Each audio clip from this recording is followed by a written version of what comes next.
baru beli ni tau. Ini jenis yang kalau yang memang korang yang jenis gaming, kaki gaming yang suka buat stream, live stream ke apa ke kan,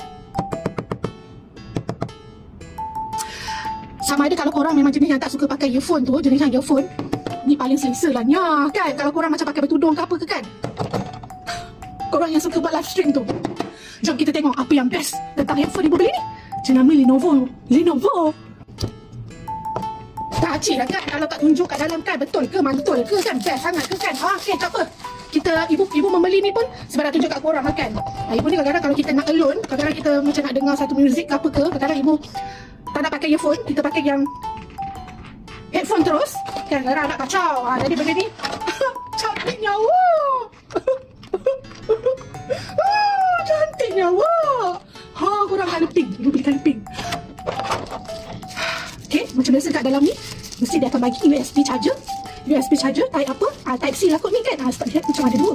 Okay, ada dua. Okay, yang ni kalau korang macam nak letakkan dekat laptop korang ke, boleh pakai ni, dia ada tu. So kita tengok benda ni, Allah cantik.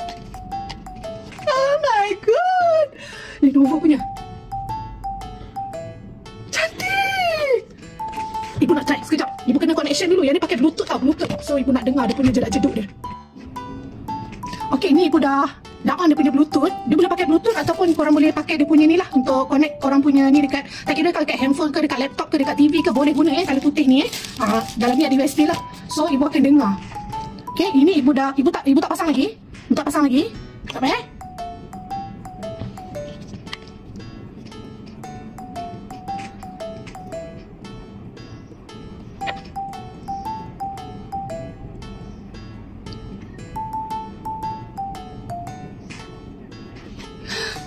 Dia punya sound dia sangat clear tak pekat telinga, tak pening kepala. Sekejap, ibu nak try kat korang untuk korang dengar. Macam mana boleh ke?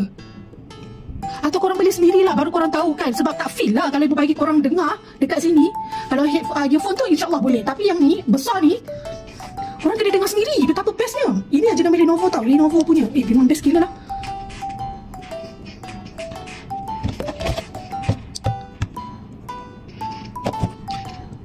Okay, so far ibu puas hati dengan dia punya sound dekat headphone ni. Maka kalau korang yang kaki streaming, gaming ataupun anything yang korang suka buat live, tapi korang sendiri je nak dengar ataupun korang nak dengar lagu saja, korang nak alone, korang boleh pakai benda ni. Memang best gila. Dia ada tiga color, pink, hitam dan grey. Ibu tak silap ibu, dan putih tak silap ibu lah. Korang boleh check dekat beg kuning ni, ibu dah masukkan sekali. Ini meledak mantul. Korang boleh pakai benda ni. Best. Okay, sangat best. Jujur ibu cakap yang ni memang best. Yang ni memang ibu pakai seorang. Memang ibu tak bagi anak-anak ibu pakai. Ibu seorang je boleh pakai. Okay, sambung dengan lagu. Korang boleh klik je dekat beg kuning.